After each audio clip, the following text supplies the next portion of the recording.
Eh, Esto es. Muchas gracias, Migle.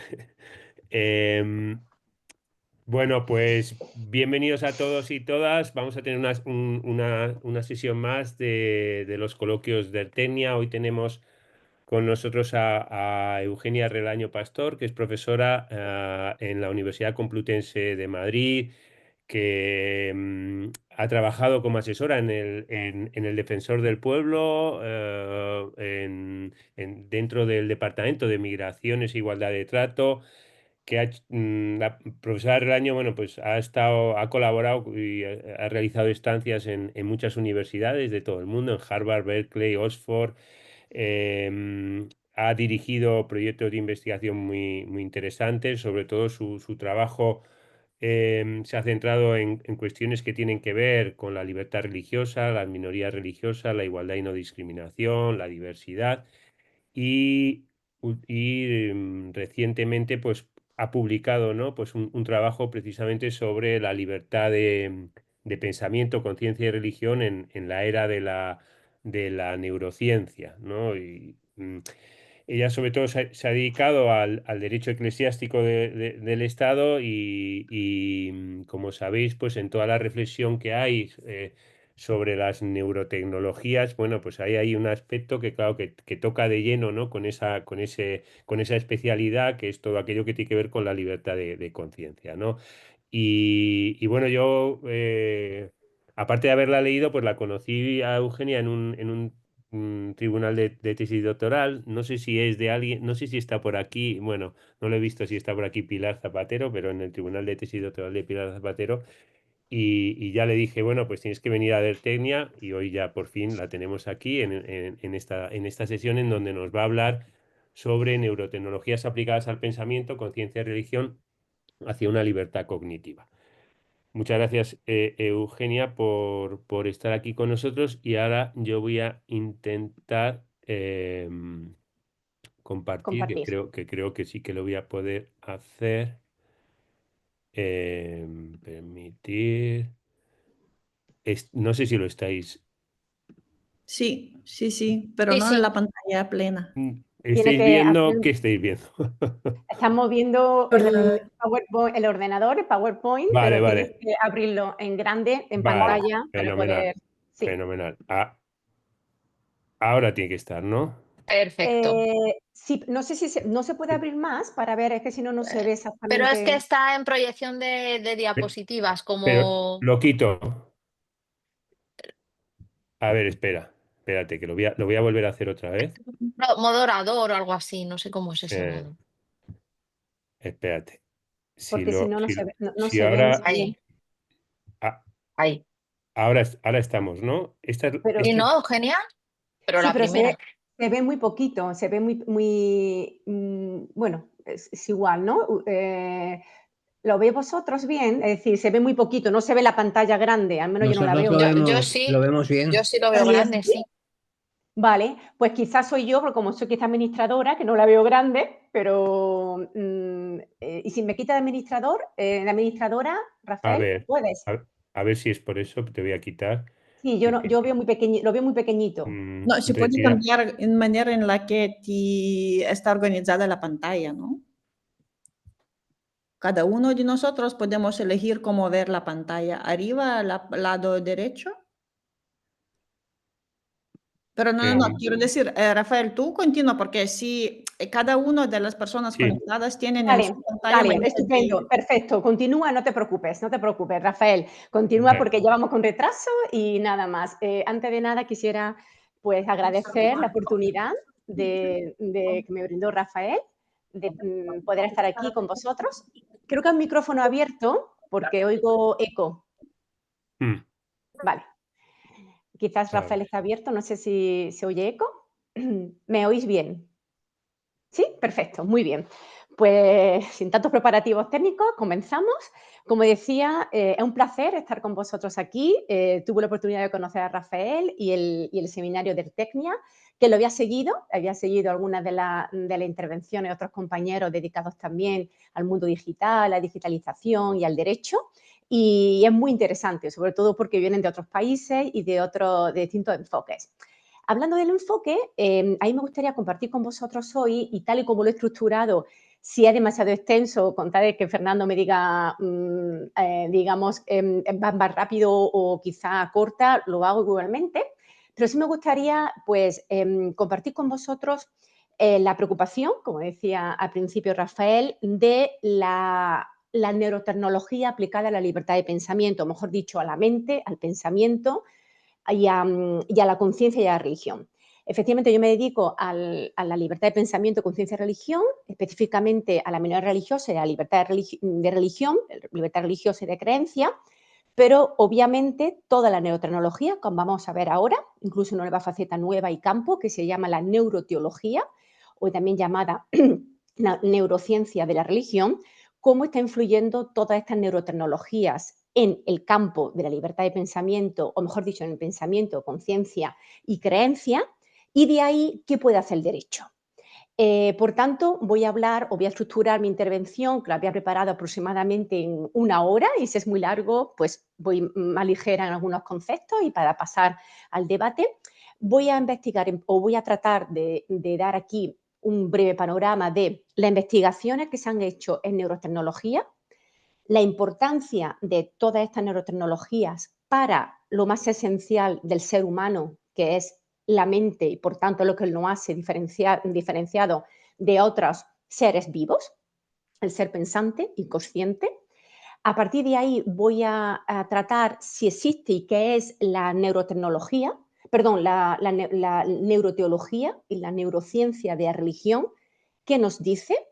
Y de ahí pasaré a un tema que conoce muy bien Rafael por sus publicaciones, a los neuroderechos, si tenemos que repensar en un nuevo derecho llamado libertad de mente o libertad de mente aumentada o libertad cognitiva. Y por último, unas consideraciones a la vista de cómo están los últimos avances en el mundo de la salud y en el mundo de la neuroteología, si es más aplicable la libertad de pensamiento tal y como tradicionalmente la hemos entendido o bien la libertad cognitiva. Bien, pasamos a la primera diapositiva.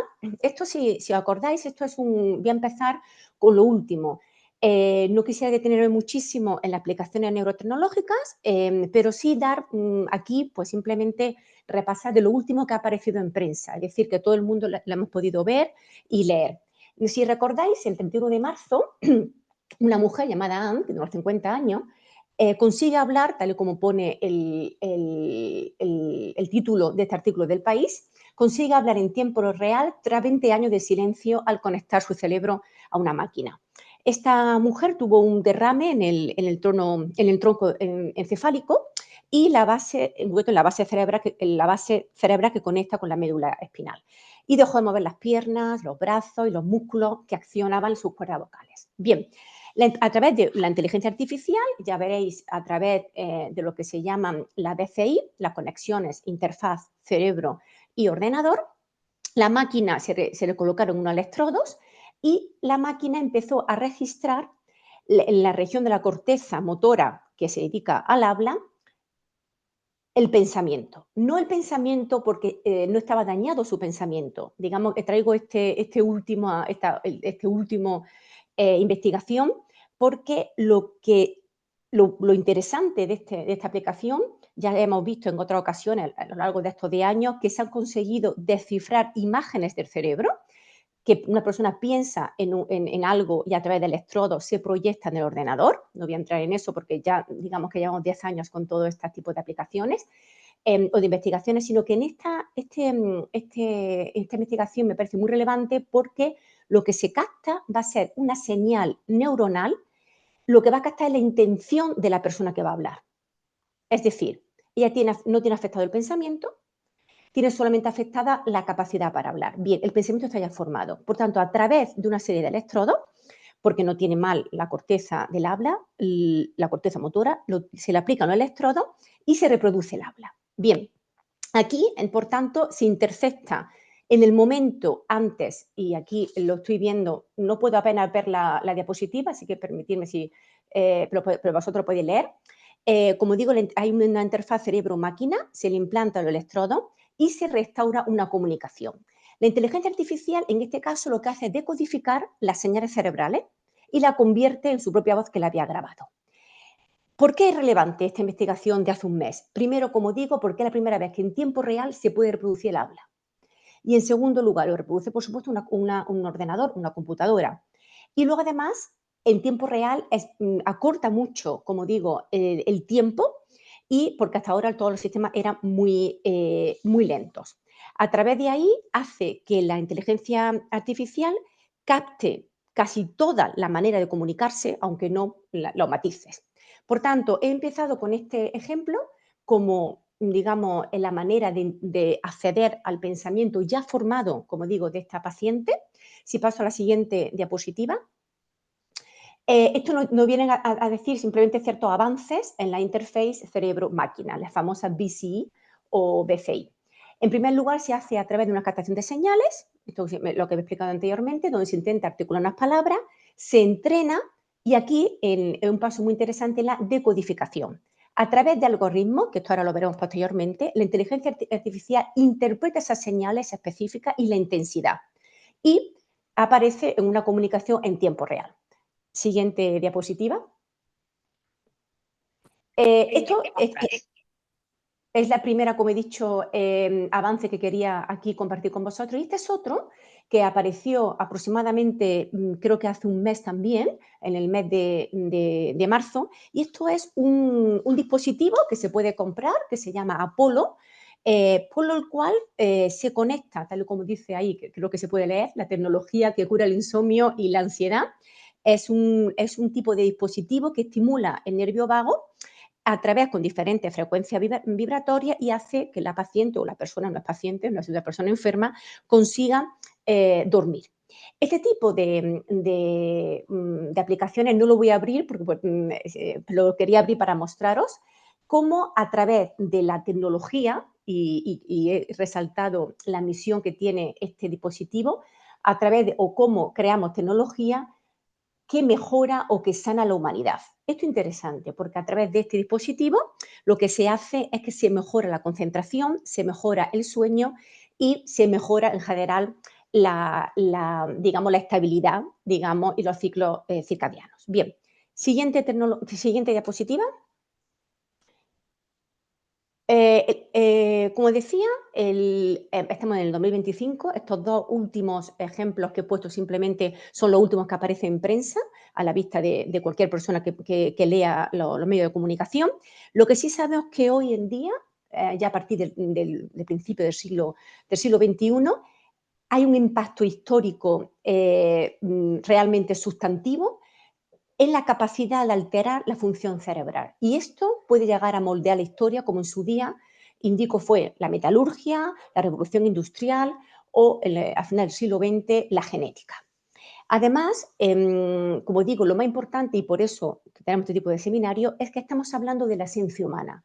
Cuando hablamos del cerebro, estamos hablando de la mente y estamos hablando de cualquier actividad mental. Luego veremos más adelante si pensar y pensamiento es lo mismo, si pensamiento y actividad mental es lo mismo, que no lo es, y cómo todo ello, tanto la personalidad como la conciencia, o como decía en un informe el Consejo de Derechos Humanos de Naciones Unidas, en el año 2023, que hizo un informe sobre el impacto, oportunidad y retos de la neurotecnología, llegó a decir, y ahora leo literalmente, la inteligencia es el atributo más distintivo de la especie humana y el cerebro es la sede de la conciencia, la identidad, la personalidad. Por tanto, las neurotecnologías tienen la capacidad de alterar lo que se considera la esencia del ser humano.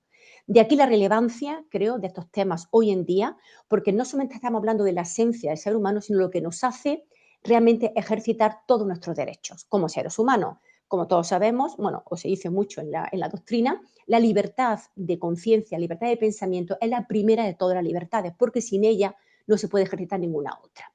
Por tanto, todo esto aparece a principios del siglo XXI y aparecen los primeros dilemas éticos, y he citado ahí en el PowerPoint un libro de Fukuyama, que él vino, creo que fue en el 2010, si no me equivoco mal, el libro sobre nuestro futuro poshumano, consecuencia de la revolución biotecnológica, donde él hacía una apelación a reorientar la tecnología para que tenga objetivos terapéuticos y no implique el rediseño del ser humano. Bien, siguiente diapositiva. ¿Qué sabemos hoy en día? Hoy en día podemos saber todo tipo de aplicaciones neurotecnológicas. De eso abarca, creo que todos los que estamos aquí estamos más o menos familiarizados con estos temas, donde abarca desde la neuroimagen, que pueden detectar recuerdos falsos, recuerdos auténticos. No es el momento de aquí, pero seguramente habrá habido otros colegas que han hablado sobre el uso de la neuroimagen en los procedimientos penales en Estados Unidos y cómo ha conseguido revertir incluso cadenas perpetuas y que estaban ya de convictos al reproducir recuerdo y poder reconducir lo que veía en el momento del asesinato y que no era el culpable la persona que había sido imputada, etcétera. A los chips cerebrales, que hay otra fotografía de los chips cerebrales, donde hoy en día permiten ver a ciegos y permiten activar el habla, como he dicho anteriormente, incluso luego veremos la posibilidad de conectar mentes. También aparecen los psicofármacos, que como siempre sabemos, de hace muchos años los psicofármacos ayudan a mejorar nuestra capacidad de acción, de comunicación, de concentración, incluso ahora veremos de conexión con lo supremo, dejémoslos ahí. Además de alterar cualquier tipo de función neurocognitiva. Por tanto, pasamos a la siguiente diapositiva. Donde estamos ahora, estamos entrando en un campo llamado la neurociencia, le he puesto clínica, donde es posible, por un lado, predecir, es decir, anticipar las condiciones neurológicas y las respuestas que se van a dar a tratamientos. Luego, por supuesto, el diagnóstico se puede identificar, todos lo hemos visto, trastornos cerebrales, mediante una serie de patrones neuronales y correlatos neuronales. La neurotecnología, con todo tipo de aplicaciones, que no voy a centrarme en ellas, pueden desarrollar dispositivos que van a actuar directamente en el cerebro y a partir de ahí ya veremos que se pueden crear y se está creando ya modelados cerebrales, es decir, crear representaciones digitales de las cadenas, como sabéis, los correlatos neuronales y cambiar incluso la manera de entender y de pensar del ser humano. Siguiente diapositiva. Por ahora, ¿qué tenemos o qué sabemos? Simplemente voy a enumerar algunas de las aplicaciones que más se saben sobre la neurociencia, las aplicaciones neurotecnológicas, donde por un lado tenemos los famosos EEG, que son los encefalogramas, y también llamados signos de reconocimiento, donde es posible detectar las huellas cerebrales. Esto es lo que decía del caso, que podemos hablarlo más adelante en el debate, cómo es posible que un convicto pueda reproducirse el momento del homicidio o del asesinato y a través de las huellas cerebrales detectar si estuvo o no presente en la escena del crimen. A través de las famosas resonancias magnéticas funcionales. Como digo, el encefalograma son como una especie de electrodos que se hacen.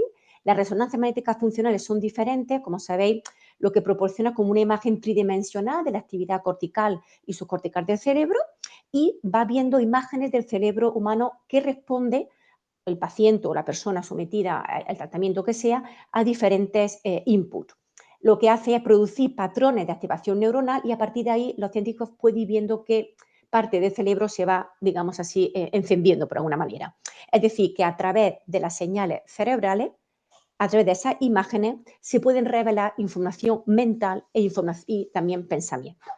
Por supuesto, también tenemos las imágenes, la interface cerebro-ordenador, como hemos dicho anteriormente, que es la conexión de las mentes humanas, es decir, no las mentes, sino la conexión de las mentes con los dispositivos externos como los ordenadores. Siguiente.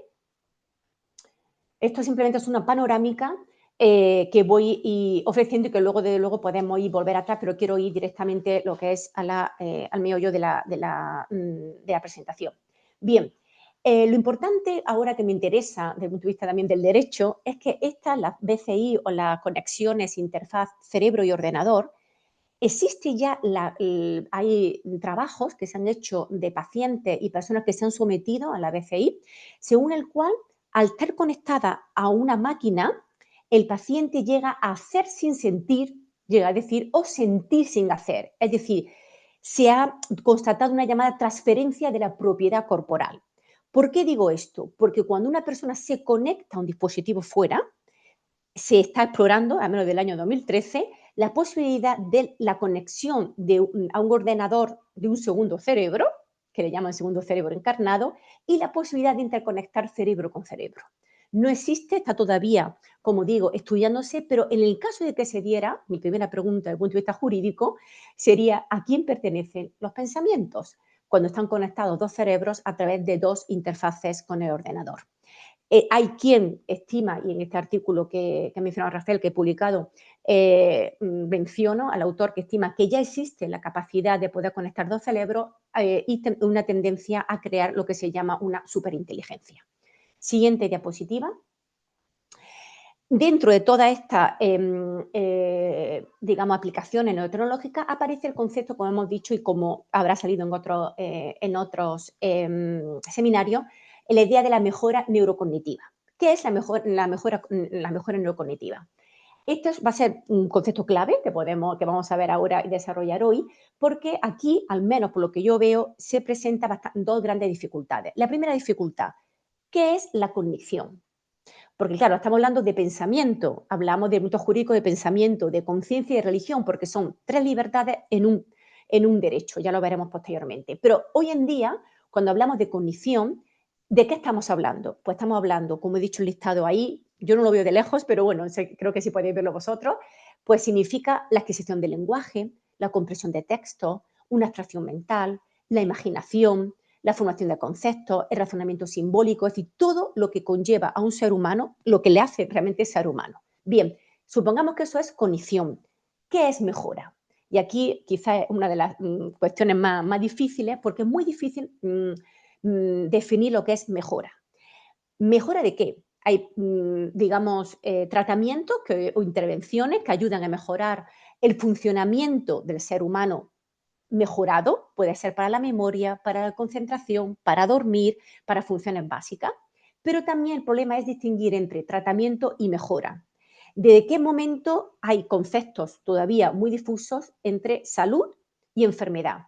Si yo quiero tener una buena salud, porque de alguna manera no puedo tener a través de una neuromejora farmacéutica, mejorar mi capacidad cognitiva, como la atención, la concentración y la memoria. Ya veremos que ya existe y se han permitido, como sabéis, el dispositivo de Elon Musk, el telepathy, implantado en un ser humano el año pasado y con funcionamiento, y ahora lo veremos. Por tanto, hay una serie de mejoras, hay una serie de dispositivos al alcance de cualquier persona que ya hoy en día se pueden instalar, cada uno de quien quiera, en el acceso al mercado, como mencionaba anteriormente, un gadget externo o bien implante directamente en chip. Bien, uno de los principales argumentos, ya introduzco aquí otra de las cuestiones clave, a favor de todo este tipo de mejoras es la autonomía. Es decir, si una persona quiere reconfigurar y tiene autonomía sobre su propia vida para tomar decisiones relativas a su salud y su bienestar, ¿por qué no permitir este tipo de mejoramiento? Es decir, yo en principio abogo por una autonomía de cada uno para su propia química cerebral. Siguiente diapositiva. Bien, cuando hablamos de cognitiva y conexión, ¿qué diferencia hay con el pensamiento? Y aquí empezamos ya a entrar en terreno un poco difícil desde el punto de vista jurídico, porque es lo mismo la libertad cognitiva y la libertad de pensamiento. Bien, lo que sabemos hoy en día de todos los textos internacionales de derechos humanos es que la libertad de pensamiento, que viene con la de conciencia y con la de religión, en nuestro ordenamiento jurídico, como sabéis, no existe la libertad de pensamiento en sí misma, sino la libertad ideológica, religiosa y de culto, aparece como el derecho a pensar lo que uno desea. Y eso es lo que está protegido por los instrumentos internacionales. Y eso significa, por supuesto, a no ser coaccionado para pensar de manera determinada, también incluye la integridad, y ahora veremos, intimidad mental. ¿Qué es la libertad cognitiva? Bien, la libertad cognitiva incluiría algo más, un concepto más amplio, incluye la autonomía, como he dicho anteriormente, a tener una química cerebral, a mi propia química cerebral y a modificar mi proceso de pensamiento como yo, cada individuo desee. El argumento de la autonomía es muy importante porque, insisto, es un argumento básico desde el punto de vista de la dogmática de derechos fundamentales, la autonomía y el control para el desarrollo propio de la personalidad, artículo 10 de nuestra Constitución, de cada una de las personas. Siguiente diapositiva. Bien, cuando hablamos de neurociencia de religión, hasta ahora simplemente he mencionado varias aplicaciones. ¿Qué es esta llamada neuroteología? Aunque nos suene un poco para nosotros concepto, digamos, ajeno en España. No sé si se ha escrito en España algo sobre neuroteología, yo no lo he encontrado, la mayoría de los trabajos están hechos en Estados Unidos. ¿Qué es la neuroteología? Pues bueno, la definición, espero que lo podáis ver ahí, yo lo veo simplemente de lejos, pero bueno, la definición consiste en estudiar las relaciones entre las funciones cerebrales que se activan cuando ocurren fenómenos religiosos y fenómenos de creencia y práctica religiosa. Cuando digo práctica religiosa, también entiende las creencias y las convicciones y cualquier tipo de experiencia espiritual. Bien, es un campo que en principio lo inició Andrew Newberg, que ahora veremos quién es, donde era, pues, creo, si no recuerdo mal, su primer libro es de finales del año 90 del siglo pasado, donde lleva más de 25 años averiguando, investigando y escribiendo sobre la biología de la experiencia mística. Le da un enfoque científico y lo que hace es que analiza la respuesta biológica y cognitiva en personas practicantes o meditadores y que están experimentando una experiencia religiosa. Si veis esta foto, no sé si se ve bien, intenté poner dos tipos de cerebro, es decir, de cerebro antes y después durante una sesión de meditación. No se ve muy bien, no sé si lo veis bien, pero en la segunda del cerebro, en una que aparece más gris, es decir, más azul, se puede constatar que después de una sesión de meditación o de unas prácticas rutinarias de meditación, hay un aumento de la masa gris de la zona del hipocampo y de la corteza prefrontal, así como una disminución de la amígdala. Esto está muy experimentado porque desde el siglo XX ya hay bastantes investigaciones sobre este tema. Bien, siguiente diapositiva. Estos son los tres libros que me parecen muy interesantes de Andrew Newberg. El último, bueno, de los últimos, de los más principales es Los principios de la neotología, en el 2010, donde establece principios para el estudio científico de las experiencias religiosas. Él ya había escrito La mente mística, donde fue desde el punto más biológico, fue pionera en todos los campos de estudio de esa experiencia religiosa, en los estados místicos. Y luego escribió un libro muy interesante, de hecho lo tenía por aquí, que era cómo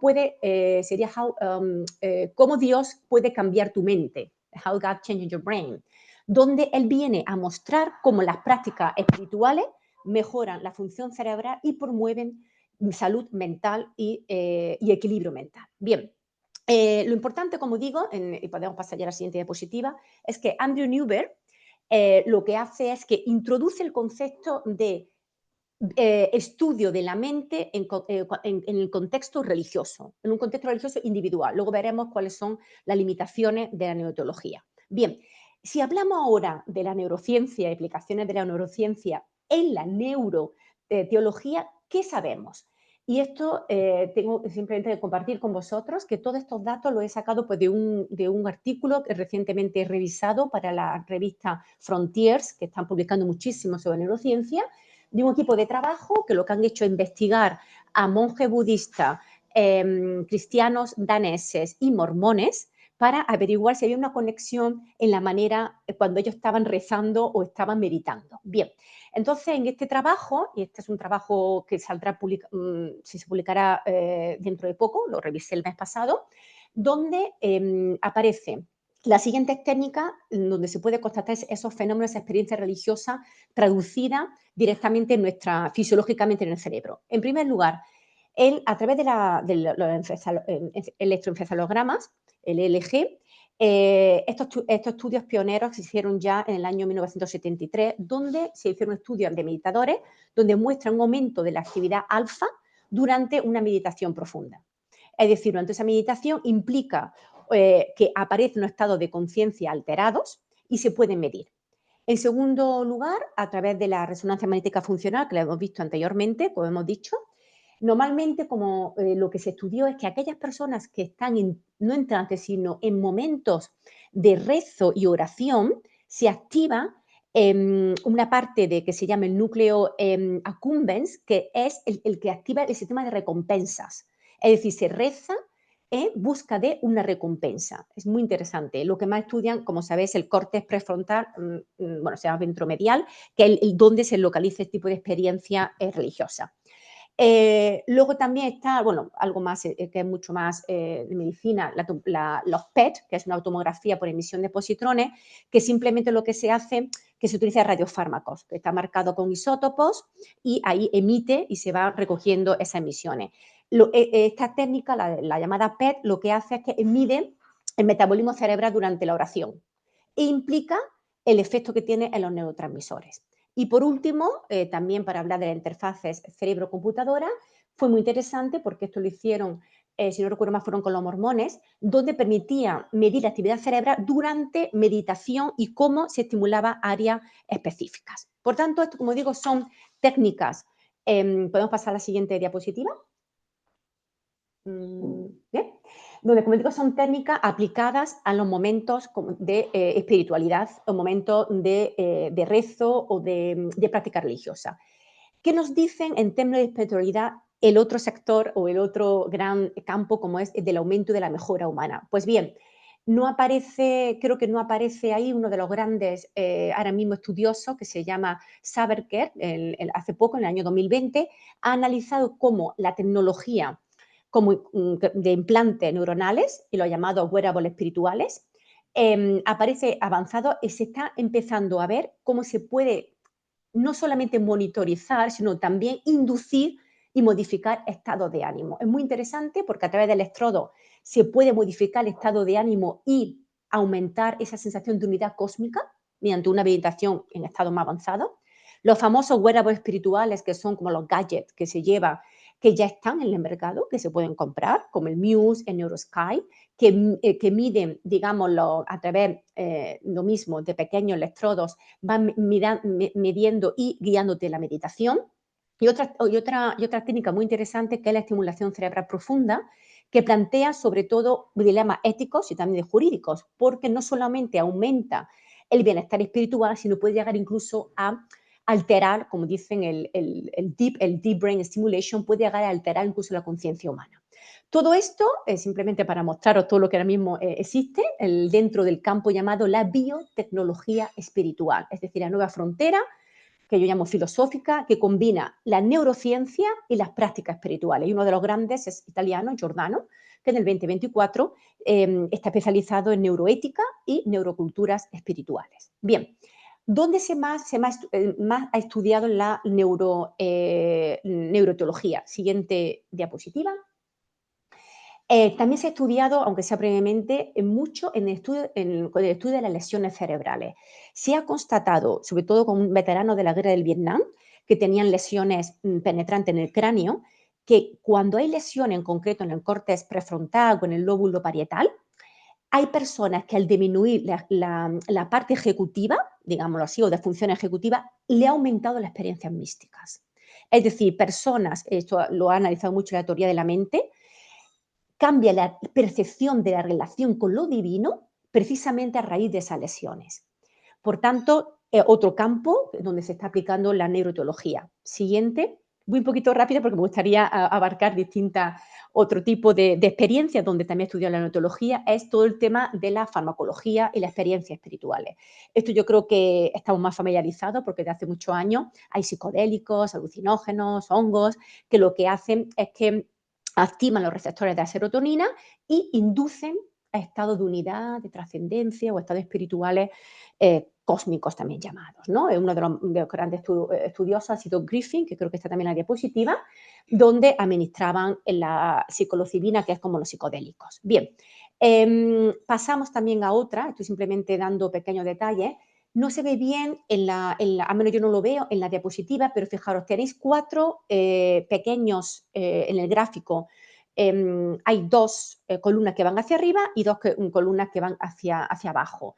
No sé si se puede leer del todo, si no, siempre te lo explico. Las 2 primeras que tenéis a vuestra izquierda, lo que está por encima del eje 0, quiere decir que cuando hay conexiones a través, la neuroquímica que se llama de la espiritualidad, a través de la saliva y del plasma en meditadores, se ha podido diagnosticar que personas religiosas activas tienen un aumento de la oxitocina y en la primera, y una disminución del cortisol y la adrenalina en la segunda. Y también, a través de los estudios que decía en cristianos daneses, se mostró una mayor, que es la segunda, la izquierda, mayor porcentaje de dopamina durante las oraciones repetidas. Por tanto, las oraciones, las prácticas repetidas, tanto de meditación como de repetición, claramente aumenta la oxitocina, disminuye el cortisol y aumenta también la dopamina. Siguiente, como digo, son grandes pinceladas. ¿Cuáles son, en mi opinión, las principales limitaciones metodológicas de la neurotología? En primer lugar, bueno, casi todo lo veía en el artículo que tuve que revisar, la mayoría de todos los, digamos, experimentos que se han hecho o prácticas que se han hecho, a las personas están inmóviles. Es decir, es muy difícil seguir en una práctica religiosa. Todos sabemos lo que nos dedicamos al tema de la religión, que la práctica requiere desde una procesión, como la Semana Santa, hasta ir a la Meca, etcétera, algo dinamismo, y todavía no se han, digamos, no se han desarrollado lo que le llaman el L seco, como llama la propuesta de mejora, para ir grabando mientras se realiza esa práctica religiosa. Ahí luego también hay una serie de restricciones para realizar muchos rezos que no se pueden hacer con este tipo de práctica.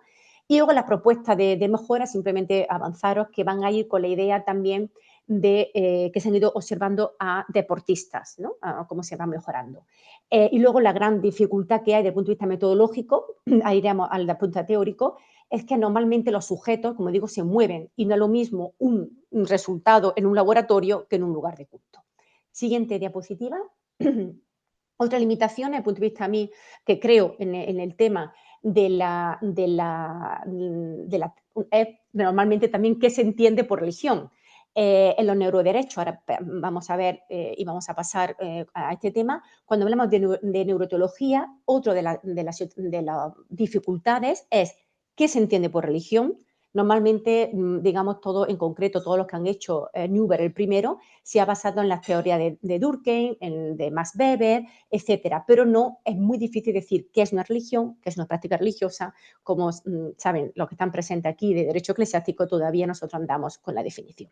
Pues bien, lo que está claro es que hoy en día la neurociencia de religión estudia la experiencia mística, no solamente la espontánea, pero cómo se puede inducir artificialmente este tipo de experiencia, introducirse en la conciencia de los individuos e incluso identificar dónde, como dice, dónde se encuentra Dios. Bien, ahora voy a pasar a la siguiente, voy a dejar este PowerPoint que estaba compartiendo y le voy a pedir a Rafael si puede compartir el siguiente PowerPoint y luego vuelvo a este. Perdonad, pero era muy pesado para poder mandar y lo hice en dos. Si puedes compartirlo, Rafael, es el... Mientras tanto, simplemente voy a decir... ¿Sí? Sí, a ver, estoy en ello, a ver si lo Sí, encuentro. no os preocupéis. Nada, simplemente lo que quiero, voy a recapitular todo lo que hemos visto en la parte anterior de la inicial o el primer tercio de la charla, es ver todas las capacidades que hay hoy en día de la neurotecnología aplicada a la religión y aplicada a la mejora en general del individuo, que ya están en el mercado, que se pueden adquirir y que cada vez esto como no tiene, digamos, está escalando de una manera muy rápida.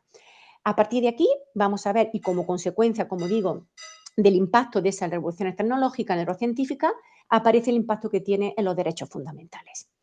Y aquí lo he llamado desafíos éticos y legales. ¿Lo estáis viendo? Sí, Sí, Sí, sí, fenomenal. perfecta. Además, Eugenia, nosotros lo vemos bien, ¿eh? Yo el tamaño y vale, todo lo veo bien. vale. Y ahora acabo de reparar, Rafael, que te he enviado perdona, ¿puedes volver al anterior? Discúlpame, ¿puedes volver al anterior? Discúlpame, Rafael, el que tenía anterior. Disculpa. Sí, vale, muy bien. Sí, el que estaba compartiendo ahora mismo Rafael, disculpas, eran mis conclusiones y por tanto no he subido un tercer PowerPoint, que lo que había hecho, si quieres os lo cuento rápidamente, no hace falta porque no voy a enviarte otro para que lo enseñe, simplemente os voy a compartir lo tenía hecho en una tabla comparativa y ahora os cuento lo que había hecho que sería mejor verlo. Permitidme que no, porque lo tengo en otro PowerPoint, si lo envío va a tardar más, pero os voy a contar, digamos, todo cuál es el panorama del tema de los neuroderechos, la libertad cognitiva y la libertad de pensamiento. Por tanto, vamos, ¿puedes pasar un momentito a la siguiente diapositiva, Rafael, para saber si, que no lo tengo delante, pasa un momentito, perdonad, a la siguiente. A ver, perdón, ¿eh? Sí, no, es mi error porque al no tener todos los PowerPoint no poder enseñarlo de mi propio ordenador. ¿Sería la siguiente? No está pasando, ¿verdad? No, no está pasando. Vale, vale, vale. Entonces, perdonad un segundo. Vamos a ver. Vale. Bien, yo mientras sigo hablando, si no te importa, Sí, Rafael, sí, así sí, no, vamos por ahorrando favor. tiempo. Sí, vamos a ver. Eh, Lo que había preparado para enseñaros es una tabla comparativa que no la tengo, bueno, la tengo, pero tendría que enviársela a Rafael y no es el caso, porque no hay tiempo, pero bueno, también la puedo compartir entre todos los que están presentes, que lo que hice es ver todas aquellas personas que han estudiado teóricos sobre los neuroderechos, tengo delante luego a Rafael que escribió un artículo recientemente, el año pasado o el otro, sobre los neuroderechos, y aquello que llaman libertad de pensamiento y libertad cognitiva, ¿qué diferencia hay? ¿Qué incluye uno y qué incluye otro? Lo que había hecho, y digo que lo voy a enviar cuando acabe para que lo tengáis vosotros, no lo vamos a mostrar ahora, por tanto voy a intentar ser muy breve. Lo que hice fue lo siguiente. Empecé con los trabajos de Ienca y Andorno. Sí, no, está bien así. Rafael, déjalo así y ahora mismo simplemente no hay ninguna diapositiva más y voy a desarrollar la idea sin mostrar ninguna diapositiva. Bien, en esta que hay de neuroderecho, protección del cerebro humano, como estoy diciendo, aparece la necesidad de redefinir de alguna manera los derechos porque la neurociencia implica repensar qué hacer con toda esta invasión, digámoslo así, de las aplicaciones neurotecnológicas. Bien, en el año aproximadamente, el primero que habla, o la primera, porque es una mujer, en el año 2004, Sententia, fue la primera que habla sobre el concepto de libertad cognitiva. Y ella aboga por un concepto que sea la madre de los neuroderechos. Es decir, aparecería la libertad cognitiva como digamos, como el paraguas que incluiría todo el resto de derechos tal y como nosotros los tenemos entendidos. Y además ella, 2004, estamos hablando de hace 21 años, ella habla de la necesidad de la autonomía para el control mental y la libertad cognitiva como una expansión o la autoexpansión. Nos situamos 2004. Insisto que luego lo voy a compartir porque creo que la tabla que hice lo que iba haciendo fue comparando lo que cada autor decía sobre libertad de pensamiento, libertad cognitiva y la diferencia, semejanza y diferencia. Por tanto, vamos a empezar por autores muy conocidos por muchos de vosotros.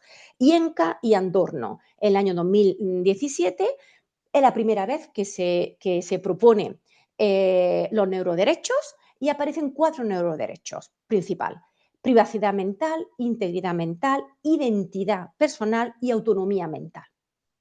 Ellos abogan por una libertad de pensamiento que se actualice, tal y como está concebida actualmente, porque afirman que hoy en día, a través de toda la neurotecnología, está el riesgo, el pensamiento, porque no solamente se puede leer, sino también modificar.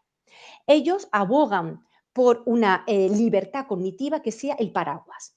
Bien, digamos, esto es 2017. Perdona porque visualmente no lo podemos ver, pero a ver si me seguís. Inmediatamente, en el mismo año, Juste, muy conocido, y en el Morningside Group, en el 2017, llegan a formular los famosos 4 derechos, también neuroderechos propuestos, muy parecido a lo mismo de Ienca: privacidad mental, identidad personal, libre albedrío, la autonomía, el agency, y el mejoramiento equitativo de acceso cognitivo, es decir, el acceso a una mejora cognitiva. Ellos abogan por una reinterpretación de los contextos, del todo el contexto neurotecnológico, y ellos no hablan de la libertad cognitiva como una, digamos, como una nueva libertad, pero sí aparece un concepto muy importante que es la libertad, lo que llamo libre albedrío, la agency, la libertad práctica para proteger la autonomía del ser humano. Estos 2 son las grandes propuestas, sin embargo, luego hay otras muchas. Entre ellas me gustaría señalar a Bublitz, que fueron en el 2014, un año antes, que él ha cambiado, es uno de los grandes teóricos hoy en día de los neuroderechos. Cualquiera que leáis, conocéis a Thomas Bublitz. Él empezó abogando por una libertad cognitiva, pero luego ya ha ido poco a poco dejando esa idea. Pero él lo que sí quiere resaltar es la necesidad de protegerse de cualquier manipulación mental. Es lo que sobre todo subraya es la inviolabilidad mental, donde dice que la libertad de pensamiento, como está ahora mismo configurado en los textos internacionales, es claramente insuficiente y necesita un refuerzo. Por tanto, él subraya la autodeterminación mental negativa, de protegerme frente a cualquier tipo, digamos, de intervención o atentado a la privacidad, y además protege la autoformación del pensamiento y la autodeterminación cognitiva. Bien, Bublis fue importante y voy a mencionar dos más. Y lamento realmente que no tener aquí la diapositiva donde podíais ver la comparación entre todos. Está la famosa Nita, digo famosa porque ha sido muy conocida su libro, hace 2 años, en 2023, cómo puede cambiar, cómo la mente puede cambiar cómo el brain puede cambiar tu personalidad, Nita Farahany, donde viene a resaltar la necesidad de reconocer la libertad cognitiva y la necesidad de proteger la no divulgación involuntaria de los pensamientos y la importancia del consentimiento neuronal, que luego veremos lo que es. Ella dice, defiende la libertad cognitiva como un derecho emergente, como la capacidad, lo define algo así como la capacidad de controlar, modificar y proteger nuestros procesos mentales. Insisto, de procesos mentales. No estoy hablando de pensamiento, estoy hablando de algo más, procesos mentales, el yo interno. Y eso incluye todo tipo de capacidades cognitivas. Por tanto, ella sí defiende este derecho como un derecho emergente, insisto, de controlar todos los procesos. Y otro último autor, simplemente mencionarlo aquí, que se llama Hans-Jörg Enni, que él lo que sí está, no utiliza tampoco la libertad cognitiva, pero sí protege o él subraya la libertad de la autodeterminación cognitiva. Y sobre todo, él de los que más abogan por los beneficios del enhancement o los beneficios de la mejora cognitiva. Propone una ética de la mejora cognitiva. Bien, estos son los grandes, digamos, los grandes neuroderechos y cómo, ahora veremos cómo lo articulamos en la segunda parte de la presentación y ya podemos pasar, dado esto, o presentando a grandes largos cuál sería la tabla comparativa de los neuroderechos. Bien. Si seguimos en nuestra diapositiva, de la siguiente, la segunda parte de mi intervención sería, bien, si hemos visto que se está planteando, insisto, lo que es la libertad cognitiva, si es lo mismo o no que el pensamiento, ¿qué es la autonomía sobre la química cerebral? ¿Qué hay hoy en día sobre la libertad de pensamiento? ¿Qué podemos decir de la libertad de pensamiento? Yo estoy a favor de repensar claramente la libertad de pensamiento, totalmente insuficiente hoy en día ante el avance de la neurotecnología.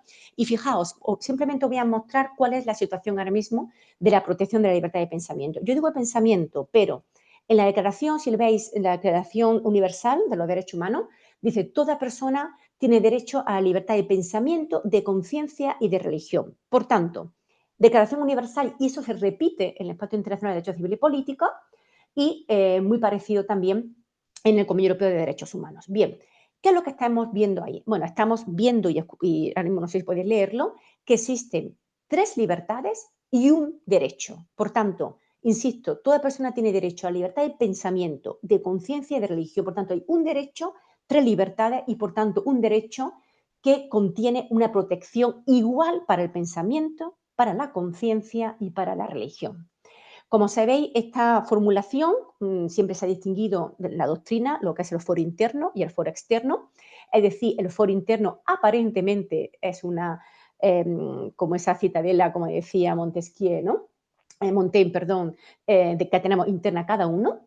Y el foro externo es esa manifestación que sí puede ser limitado por distintos motivos y normalmente nadie será objeto, por supuesto, tampoco de medidas coercitivas que puedan menoscabar la libertad de tener o no tener una religión o una práctica religiosa. Como digo, en el 18, que no aparece ahí, el artículo 18 del Pacto Internacional de Derechos Civiles y Políticos, aparece lo mismo que en la Declaración Universal, que nadie podrá ser objeto de medidas coercitivas.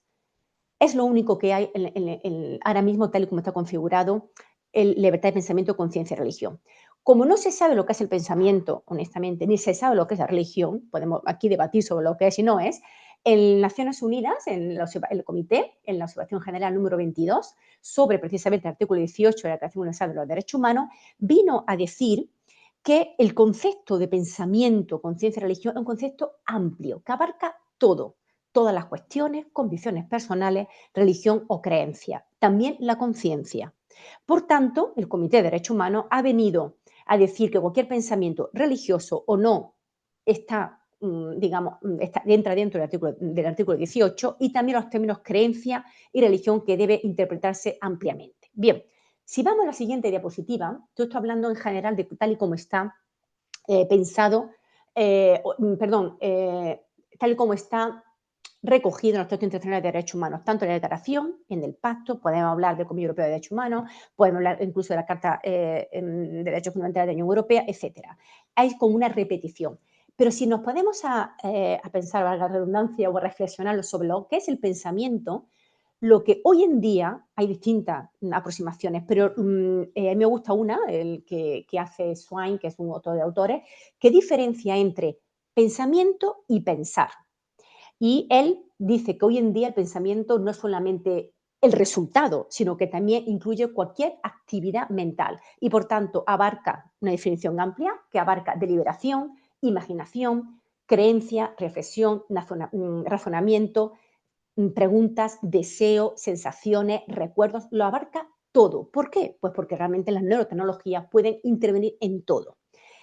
Tradicionalmente, también en nuestra disciplina, cuando explicamos el tema de la religión y el tema de las creencias, se ha distinguido entre el homo rationalis, pensamiento, el homo moralis, la conciencia o el hombre moral, y el homo religiosus o la religión.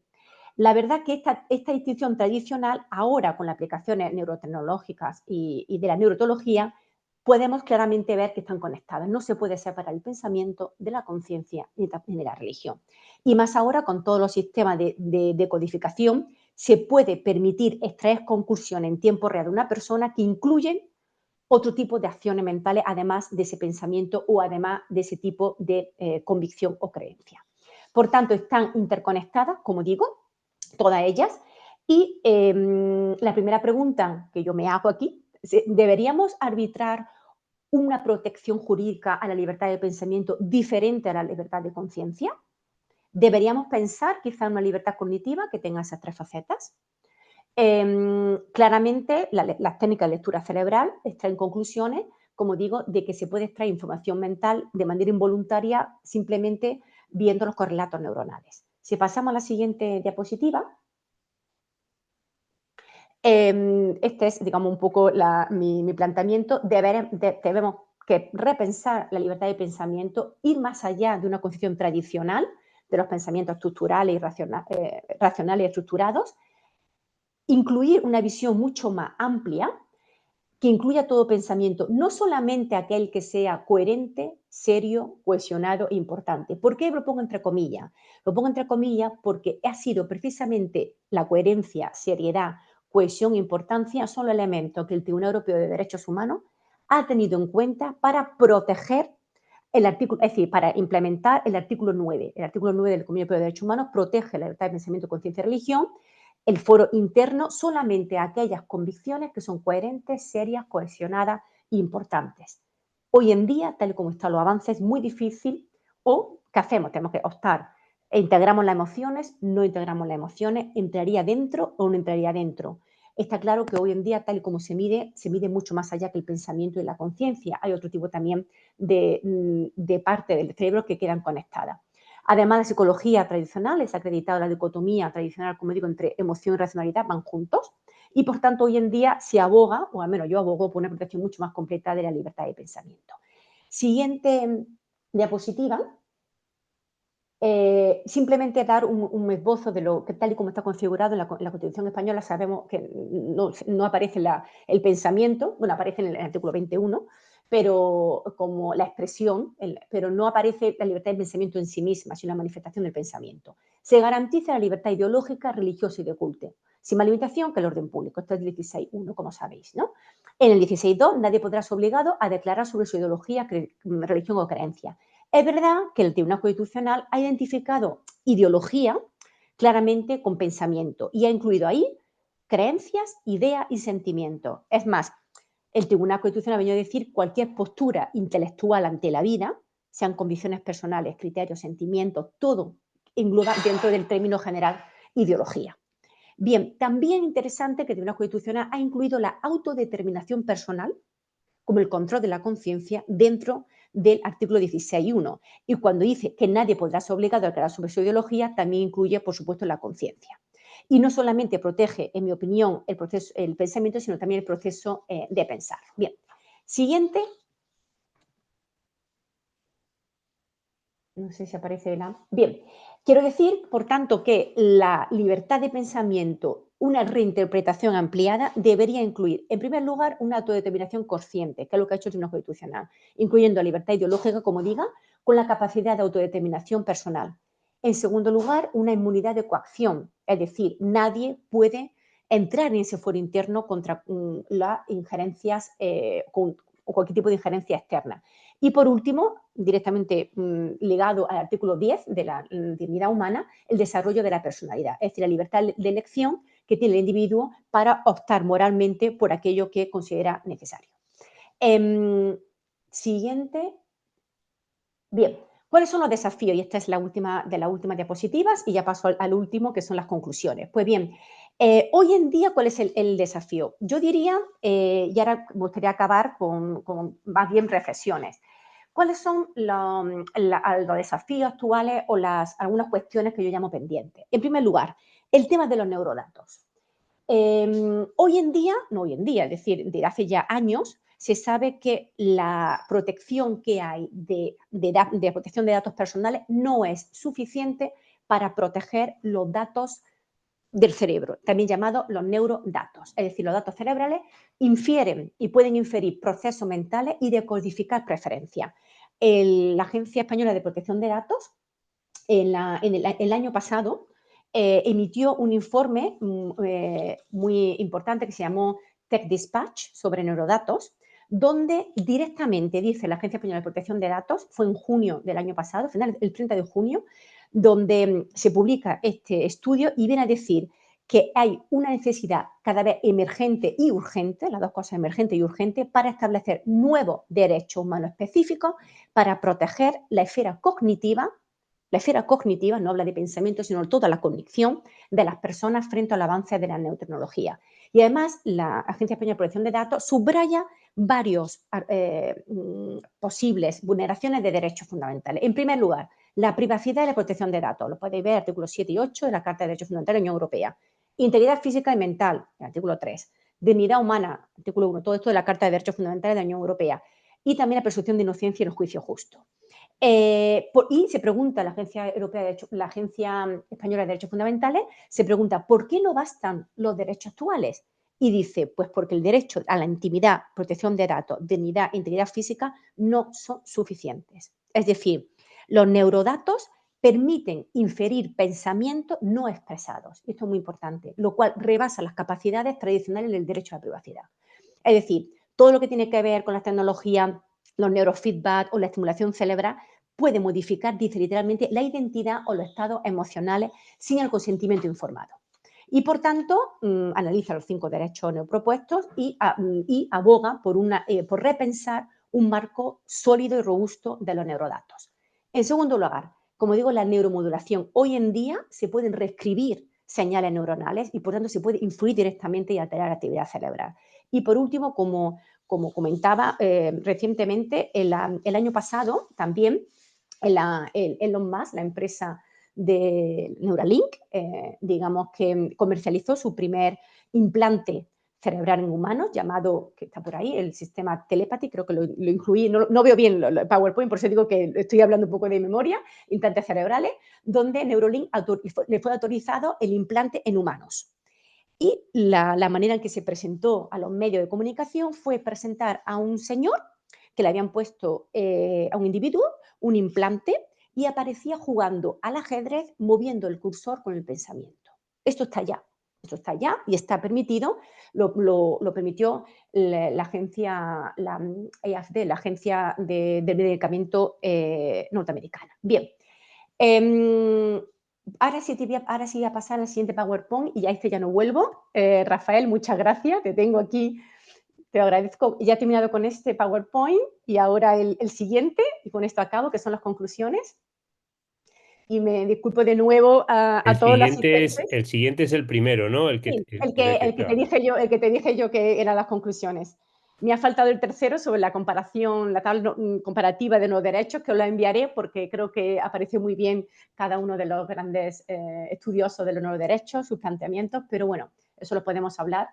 Y el que ahora va a proyectar son, como digo, es lo que yo llamo las conclusiones de las cuestiones pendientes, que son los debates hoy en día sobre el tema hasta dónde vamos, si hay que repensar o no la libertad de pensamiento, qué es la libertad cognitiva y qué ha hecho o qué se está haciendo en el ámbito internacional. No voy a entrar en el ámbito mucho internacional porque hace poco estuvo una chica, recuerdo, ¿no? Rafael, hablando sobre el tema de la UNESCO y sobre la iniciativa de la UNESCO en el tema de neuroderechos, por tanto simplemente lo voy a mencionar. ¿Lo A tienes ver, ahí? que ¿Sí? estoy... Sí, nada, gracias. No, no te preocupes. ¿Cómo se llamaba? ¿Me lo puedes recordar? Desafíos, desafíos, A desafío, sí, sí, sí. desafío que era con las conclusiones. A ver. Mm, Perfecto, muy bien. es Son 6 este. diapositivas simplemente para mostrar un poquitín lo que yo entiendo, los desafíos de lo que he estado estudiando. Bien, como he empezado ahí diciendo la presentación, donde hoy en día ya se permite registrar datos cerebrales, no podemos entender el pensamiento como el resultado del homo rationalis, existe el registro de muchas situaciones y de estados cognitivos y se puede decodificar esos procesos mentales. Pues bien, presentaba lo último que han hecho del implante cerebral Neuralink y pasamos a la siguiente diapositiva para ver cómo hay una insuficiencia en el marco legal internacional de derechos humanos. Como sabéis, ya desde el año 2021, el grupo Morningside y Juste remitieron un informe al Comité Asesor del Consejo de Derechos Humanos de Naciones Unidas que lo llamó lagunas en la protección de los derechos humanos frente a la neurotecnología. Ellos abogaban por una posible declaración sobre los neuroderechos o de neuroderechos para poder proteger, como digo, la mente, que insisto siempre que es la esencia del individuo. Bien, por un lado tenemos Naciones Unidas, por supuesto tenemos la UNESCO, y en la UNESCO hay distintas resoluciones que no voy a hablar porque ya hubo otra sesión monográfica sobre ese tema. Lo que sí os voy a comentar que ahora mismo el año pasado se reunieron en junio y después de varios años de recomendaciones, la directora general de la UNESCO, Audrey Azoulay, ha designado a 24 expertos que están elaborando actualmente el primer marco mundial sobre la ética de la neurotecnología. Dicen que estará lista para finales del año 2025. Se estima, por lo que he estado viendo en la página web de la UNESCO y en trabajo preparatorio, que va a ser como el framework, el marco de referencia para la ética de la neurotecnología y se va a, al menos, a avanzar derechos mucho más exactos para proteger, como digo, la mente y el cerebro.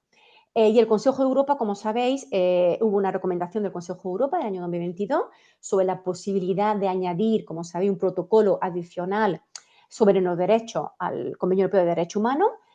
Era muy dudoso porque la propuesta que hizo, si no recuerdo mal, en la recomendación de la Asamblea Parlamentaria fue o bien se hace un protocolo al Convenio Europeo o bien al Convenio de Oviedo. Como sabéis, el Convenio de Oviedo es el Convenio sobre Derechos Humanos y Biomedicina, que es del año 97, que en general protege todo lo que tenga que ver con los derechos humanos y la dignidad del ser humano en las aplicaciones de la biología y la medicina.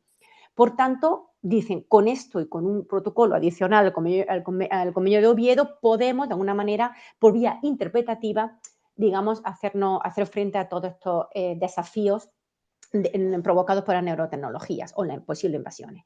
La siguiente posibilidad del marco legal internacional, la siguiente diapositiva, fue la otra opción de protección de los derechos fue las observaciones generales.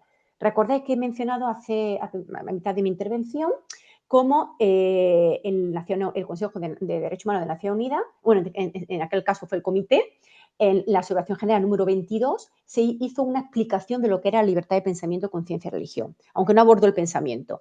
Entonces dice, ¿por qué no utilizar las observaciones generales desarrollados por los órganos de tratados internacionales para interpretar los derechos que existen a la luz de la neurotecnología? Esto es otra posibilidad. Siguiente posibilidad, el relator especial. ¿Por qué no se nombra un relator especial determinado en la materia que al menos trate la laguna más importante, la laguna más importante, que es la clave, lo que tenemos que contestarnos? ¿Existe el derecho a utilizar la neurotecnología con finalidades no médicas? Es decir, ¿existe el derecho a la mejora cognitiva? o como yo digo, mejora cognitiva no médica. Y luego otra posibilidad es la que abogan por una reinterpretación de la libertad de pensamiento. Vamos a reinterpretar la libertad de pensamiento para incluir la autodeterminación cognitiva y la integridad mental. Siguiente diapositiva. Para eso, para redefinir o mejor dicho, para reinterpretar, en mi opinión, lo primero que tenemos que ver es qué significa lo que estamos hablando. Es decir, qué significa o tenemos que redefinir conceptos clave. ¿Por qué digo redefinir conceptos clave? En primer lugar, he apuntado 4. Privacidad mental. Está claro que mucho interés, bien y principio, creo justificaría unos nuevos derechos, pero al menos repensar los derechos existentes. Por ejemplo, existe la libertad de no revelar los propios pensamientos. Esa libertad y, por supuesto, no ser objeto de coacción. Esto tal cual lo dijo el relator de libertad religiosa en su informe sobre libertad de pensamiento en el año 21. Bien, y ahí incluye, eso es lo que es la privacidad mental. La privacidad mental se entiende como la cualidad que tiene el individuo para preservar su intimidad mental, es decir, el derecho a la intimidad. Eso por un lado. La integridad mental, ¿qué sería? La integridad mental es la defensa frente a cualquier alteración cerebral sin consentimiento. Por tanto, tenemos 2 derechos fundamentales, como si fueran neuroderechos, privacidad e integridad, que si nosotros observamos en concreto la privacidad mental, veremos que la privacidad mental, como la intimidad mental, en la privacidad y la intimidad en general, son derechos cualificados, es decir, son derechos que no son absolutos. Por tanto, eso es lo primero que tenemos que entender. Por tanto, si no son absolutos, quiere decir que no existe esa inviolabilidad del espacio mental interior de cada persona. En tercer lugar, la autodeterminación. Hay que redefinir qué entendemos por autodeterminarse y dónde está la libertad del individuo para controlar sus propios procesos mentales y cognitivos. Y en cuarto lugar, hay que estar muy atentos a lo que significa la integridad neurocognitiva. ¿Por qué? Porque siempre que hay, de alguna manera, intervención por aplicaciones, aparece información en los sustratos neurocognitivos que son tangibles, como el pensamiento, pero también intangibles, por ejemplo, la conciencia. Siguiente diapositiva. Por tanto, una de las maneras más, digamos, fáciles para salir al paso de la crítica de la necesidad de un nuevo o la emergencia de un nuevo derecho sería que con el consentimiento informado es suficiente. Si una persona presta su consentimiento, ya no tendremos que crear ningún nuevo derecho porque estaría protegido la privacidad mental y la integridad mental. Bien, ¿qué ocurre? Que es incompleto. Es decir, cuando una persona da su consentimiento, el consentimiento informado tal y como se entiende en la Ley de Protección de Datos, también en la Ley de Protección al Paciente, etcétera, la persona está consintiendo sobre algo en concreto. Sin embargo, con esta nueva tecnología no se sabe, porque se desconocen los datos cerebrales que se está cediendo. En segundo lugar, se están cediendo muchos datos subconscientes, es decir, se extrae información no intencionada del subconsciente que, introducido con el algoritmo, puede darnos patrones de comportamiento y tendencias. Tercero, son lo llamado la inferencia imprevista. Quiere decir que se puede hacer predicciones basadas simplemente en el tratamiento masivo de neurodatos extraídos, accesorios o secundarios. Por tanto, el consentimiento, en mi opinión, sería totalmente inválido porque si no tiene una comprensión total de lo que estás cediendo, ¿cómo va a ser ética y legalmente eficaz o legítimo? Siguiente diapositiva. Por tanto, digamos, mi propuesta, como digo, es la necesidad de revisar dogmáticamente la libertad de pensamiento, hablar o empezar a hablar de una libertad mental o una libertad cognitiva, libertad mental ampliada, que puede incluir, en principio, como digo yo, libertad cognitiva, la protección integral de todos los procesos mentales. Hay que repensar, insisto, en la naturaleza y el alcance de la libertad de pensamiento. Ponía un ejemplo anteriormente de la privacidad y la intimidad.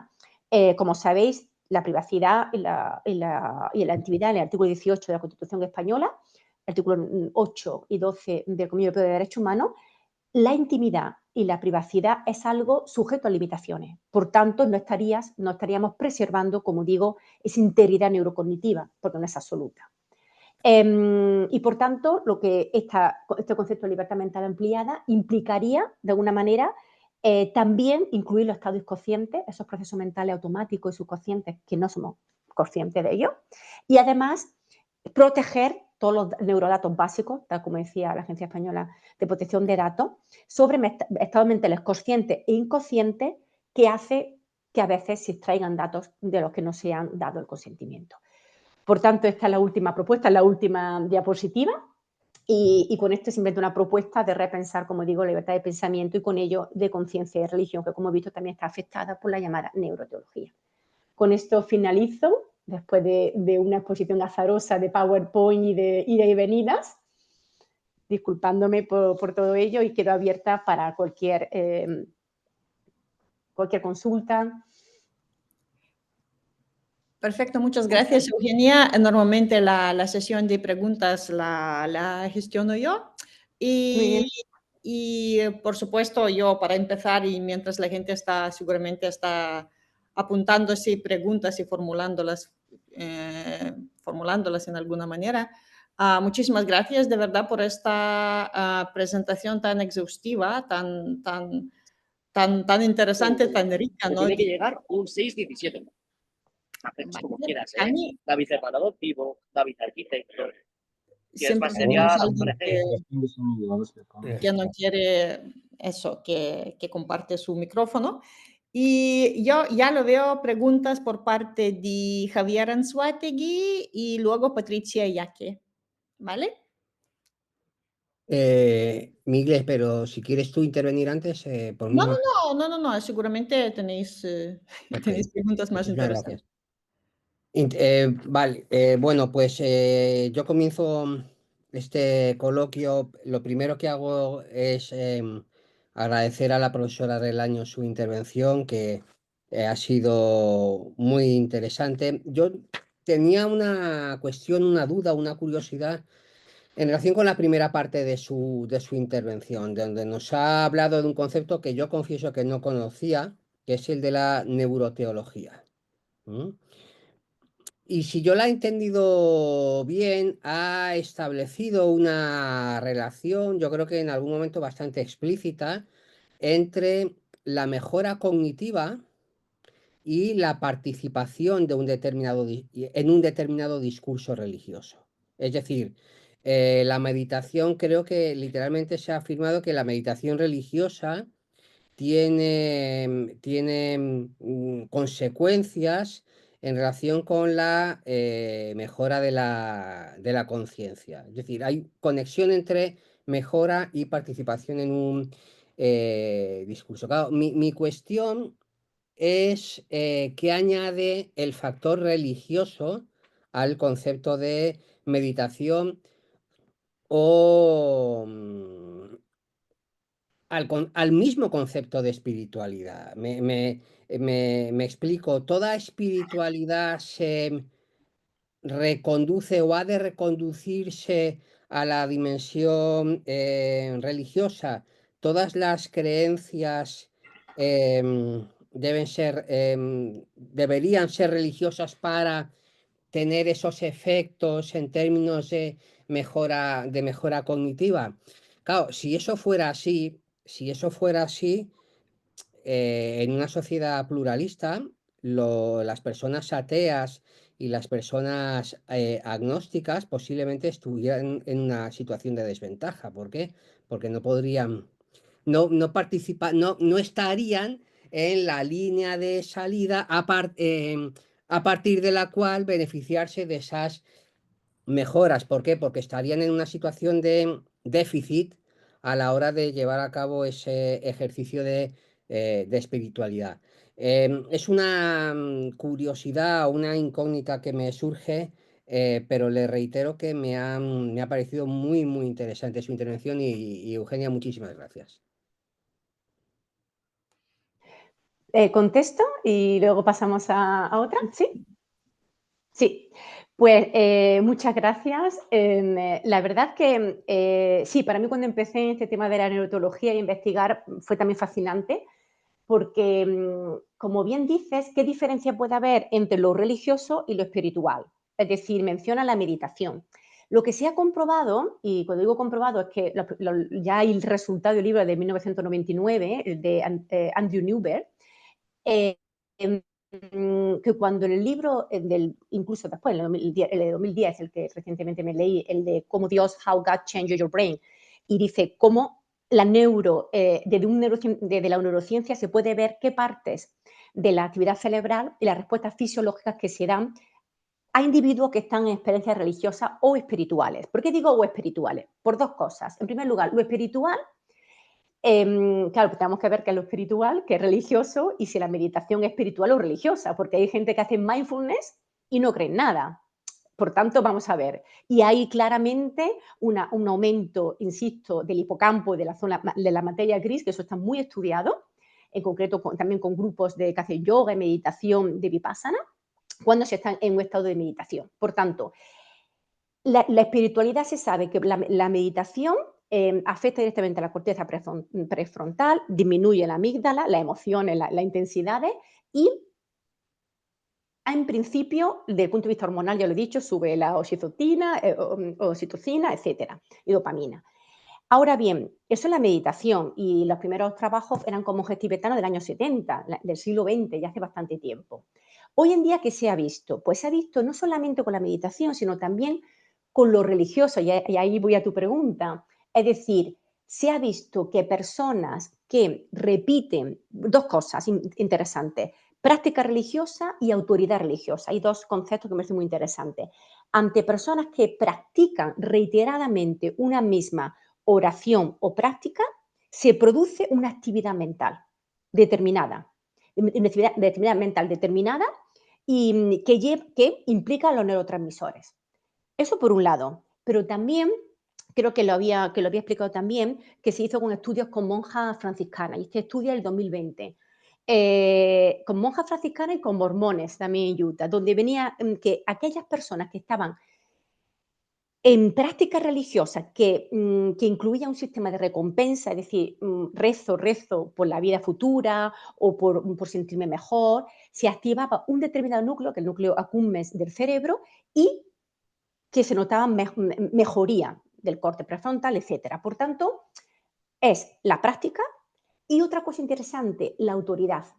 Cuando se dirigen a la autoridad, es decir, el hecho de la obediencia a la palabra de alguien, también se veía alteraciones de los neurotransmisores. Por tanto, la práctica religiosa es muy amplia, la práctica espiritual es muy amplia y la práctica de ateos que practican el mindfulness también es muy amplia, no tienes por qué creer. Es decir, por tanto, no habría una desventaja con respecto para quien practique. Es verdad que hoy en día, que es lo que a mí me preocupa en general, es que hoy en día se habla ya de una neurotech mística. Es decir, yo me pongo mi gadget y entro con un dispositivo que visualizo a través de una meditación, incluso con una estimulación, el Deep Brain Stimulation, donde entro supuestamente una disolución del ego o no sé, no, digo por lo que he leído, no lo he utilizado, ¿no?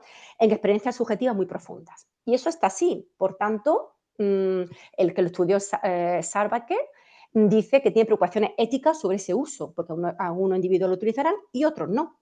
Y se ha probado en pacientes depresivos resistentes el uso y se estudia ahora en rituales de expansión de la conciencia. Por tanto, es un campo nuevo, para mí fue nuevo, yo solamente he empezado a leer los últimos 2 años, que lleva más de 20. Es lo que puedo decirte. Por tanto, no sé si eso te completa un poquitín mi intervención. Muchísimas gracias, Eugenia. También ahora tenemos pregunta de Patricia, cuando quieras. Hola, muchísimas gracias por la invitación, Rafa, y un placer escucharte, Eugenia. Yo no soy jurista, vengo de las tecnologías y de las ciencias. Tengo una formación en ambas. Y bueno, pues quería, un poco en línea de lo de Javier, porque sí, quería ver esa distinción que podía haber. Yo sí llevo mucho tiempo estudiando, de hecho, incluso con alguien nacional, Ramón María Nogués, todo el tema de la espiritualidad desde la neurociencia, porque también he elegido un poco el trabajo de este autor, porque es catedrático de antropología biológica. Y yo que, bueno, vengo estudiando el cerebro desde hace muchos años, pues no se le puede entender, ¿no? Fuera de lo que es la evolución, ¿no? En ese sentido también cuando hacía la pregunta a Javier decía, bueno, no estamos en desventaja quienes particularmente, yo no soy católica, no soy religiosa, pero sí soy espiritual, y entonces no me sentía en desventaja primero por toda esa evolución, ¿no? Que fijaros que hay de espiritualidad en todo nuestro cerebro evolutivo, y segundo porque efectivamente yo estoy también certificada en MBSR y Kabat-Zinn hemos hecho investigaciones, ¿no? con mindfulness hace muchos años, y bueno, pues personalmente he podido vivir todo aquello, ¿no? Estoy totalmente de acuerdo también contigo en que hay que proteger una esfera mucho más amplia, ¿no? No solo debido digamos, a los problemas con terminología, que veo que cada vez son más, sino porque tú misma lo has comentado, estas dicotomías ya no son tal, o sea, la emoción forma parte clave de la decisión racional y el inconsciente, desde Kandel, ¿no? Digamos, también fijándonos en toda la parte de neurobiología, bueno, pues es patente, ¿no? El peso de las decisiones inconscientes, ¿no? En nuestras, ¿no? Entonces, yo quería hacerte una pregunta porque yo he hecho una investigación y estoy todavía en ella de lo que es la experiencia de lo que es la identidad y su extensión en el mundo del metaverso. Por un lado trabajo lo que es el tema de neurotecnologías, pero por otro lado trabajo lo que se llama también continuidad psicológica y que efectivamente como referencia aquí sí a jurista, bueno, no solamente a Jenka y a Andorno, sino también a Liethart, ¿no? Que trabaja este tema diciendo, bueno, pues oye, mira, falta realmente encontrar de dónde nos nutrimos, ¿no? Para esa conceptualización de lo que es continuidad psicológica. Y yo en esa línea te digo que sigo trabajando, ¿no? en realidades extendidas también. No sé si me podrías aportar tu visión sobre cómo encontrar todo esto que tú has mencionado hoy en línea a esa continuidad psicológica. No me estoy refiriendo solo, digamos, a lo que ya sabemos también y que está bastante documentado, ¿no? Esos cambios en personalidad por temas de neurotecnología, en clínica de investigación estoy hablando, ¿no? Que están ya bien documentados, sean ya pues por chips implantados para el tratamiento de enfermedades neurológicas como pues, puede ser Parkinson, degenerativas, Parkinson, trastornos obsesivos compulsivos, incluso depresiones profundas, sino si quieres incluso algo más no patológico. No sé dónde sitúas, ¿no? La continuidad psicológica con todo lo que nos has comentado. Muchas gracias. Gracias, Patricia. Pues sí, efectivamente, uno de esa continuidad psicológica, precisamente que tiene que ver con la identidad, como sabes, es uno también de los neuroderechos, ¿no? que avanzaba Juste como muy importante. Y es que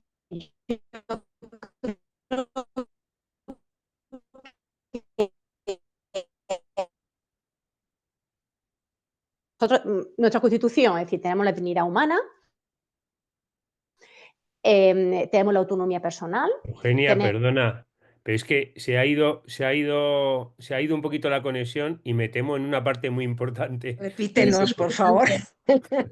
Rebobinemos. Ay, Eso es. sí, perdona, no sé, a lo mejor ha sido la conexión. Bueno, estaba diciendo que el tema de la identidad es fundamental, directamente lo que es ser humano y un ser humano aumentado, eso por ahí, empezando por ahí, ¿no?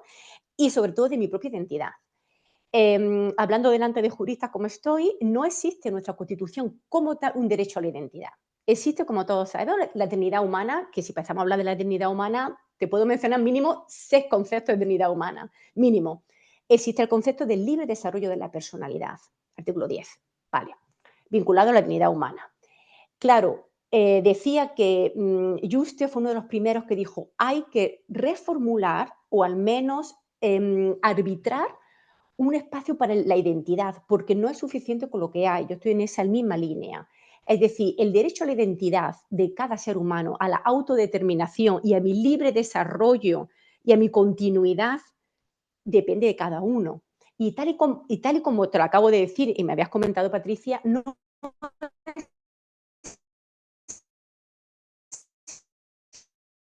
existe desde el punto de vista jurídico. Por eso, en la ética de la neurotecnología sería necesario insistir en esa idea de la identidad. pero insisto que es muy difícil desde el punto de vista jurídico. Yo abro aquí el debate, que alguien me diga cuál es el derecho de la identidad. En el Convenio Europeo de Derechos Humanos tenemos el artículo 8 y ahí está todo, de todo, ¿no? De la identidad del transexual y de todo, también de identidad, y mi identidad también neuronal. Entonces, es un campo por explorar, Patricia. Solo te puedo decir eso desde el punto de vista jurídico. Muchísimas gracias. Mira, además recuerdo, acabo de venir de Reino Unido y allí precisamente hay un debate muy interesante sobre el tema del género, ¿no? Y bueno, pues están calificando, determinando que la mujer responde, ¿no? a lo que es su biología de nacimiento. Y bueno, ya, vamos, me he encontrado con una serie de manifestaciones, bueno, pues lógicamente de colectivos transexuales, porque esto está abriendo también, hay un melón bastante interesante. Yo no tengo nada más que agradecerte, ha sido fantástico y a mí sí que me gustaría, te digo, yo como no vengo del ámbito jurídico, pues contar con esa tercera diapositiva de conclusiones, oye, que Sí. para mí sería de gran valor. Muchas gracias, Patricia. Tenemos una pregunta en el chat por parte de Yesenia Berber, que dice: el coloquio estuvo bastante interesante, muchas gracias, me enganché por completo.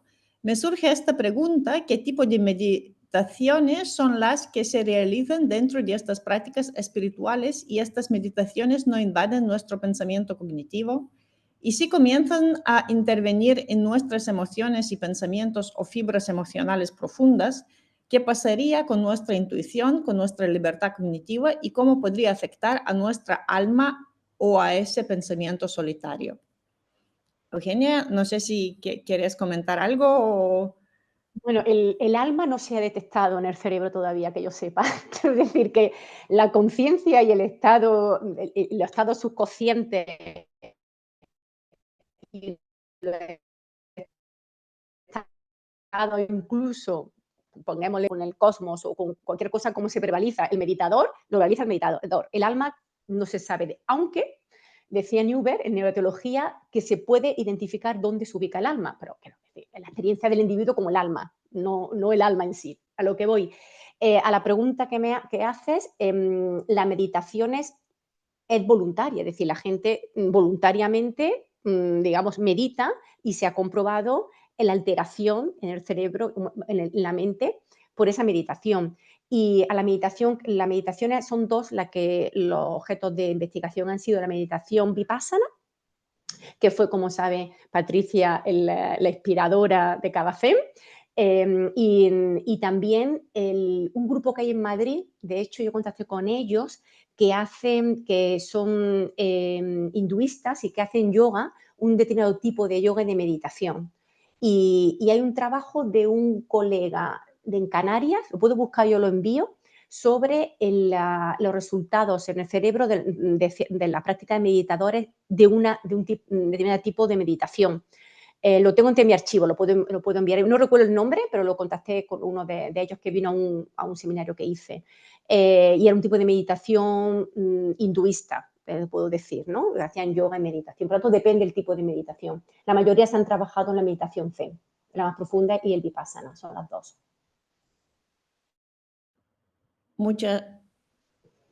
Me separó. Ay, muchas gracias, Eugenia. Quería preguntar si hay más preguntas en entre nuestro público, que hoy hay bastante. Yesenia, gracias a ti por tu pregunta. Si alguien más tiene algo para comentar, si no, aquí veo alguien, no es Yesenia.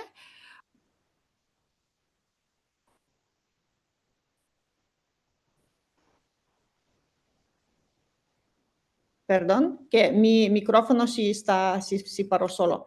¿Hay alguien que quiere hacer más preguntas? A lo mejor no me habéis oído. ¿Sí? ¿No? No veo las manos. No veo las manos. No hay ninguna mano. Pues quería hacer yo alguna pregunta también, sobre tendría muchas preguntas, pero también algunas han sido respondidas ya, sobre todo sobre los neuroderechos, la relación con lo que hace Yuste y los demás autores. Lo que sí que me pareció interesante, hablando de neurociencia de la religión, es también mirarlo desde otro punto de vista, porque aquí lo tomamos siempre tecnología como si fuera algo neutro, ¿no? Pero tecnología nunca es neutra, ¿no? Y neurotecnologías vienen del sector privado, ¿no? Y no sé en qué momento hacemos pregunta a quién beneficia estas tecnologías y quién gana más, ¿no? Porque entendemos que hablando de derechos, hablamos de los que pierden y los que tenemos que defender, pero mi pregunta también sería quién gana, cómo y dónde está esta dimensión en tu investigación. También otro momento que me pareció, me has dado muchas ideas de pensar.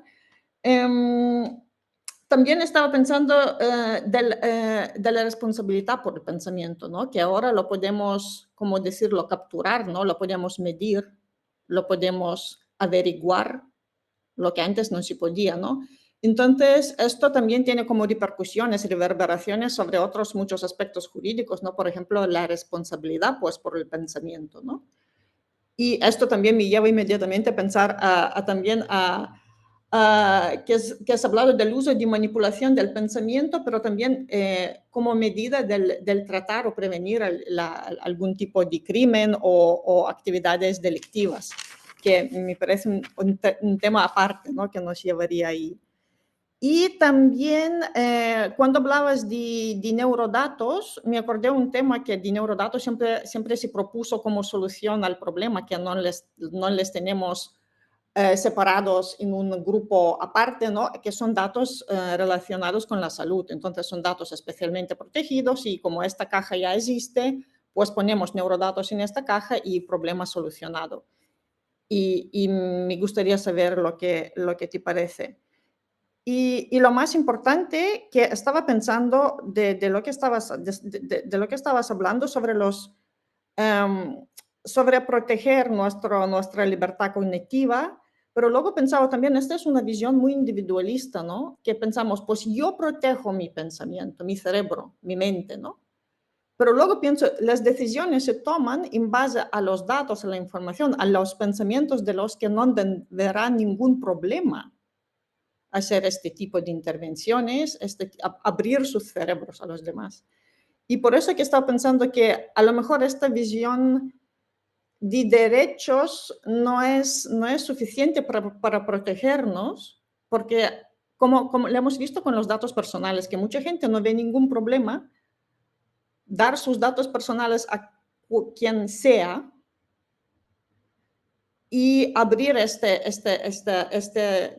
decir, que el hecho que yo protejo mis datos personales no quiere decir que datos personales de otros no son la base para también influir sobre mi vida, ¿no?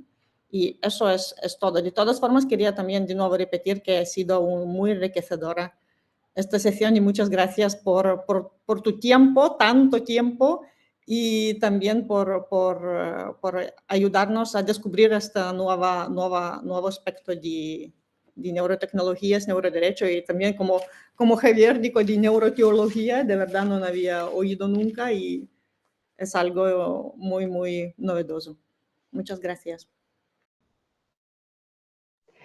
Gracias a ti por tus preguntas y voy a intentar contestar y, por favor, me dices si me dejo alguna. El tema de la responsabilidad, a mí es algo también que me ha suscitado mucho que pensar. Recuerdo que en una de las lecturas, hablo ahora mismo de memoria, vi un caso en Estados Unidos en el cual a un hombre que en una sesión terapéutica decía que tenía pensamientos, que tenía otro tipo de pensamientos cuando veía niñas en un parque, la psicóloga lo reportó a la policía porque podía tener pensamientos que podía inducir a una acción delictiva.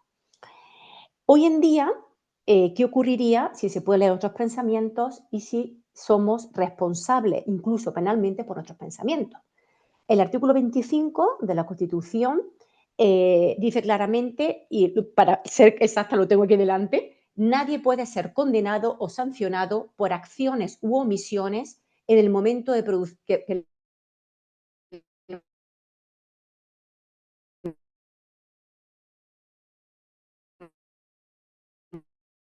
no constituyan delito. Delitos no están penalizados.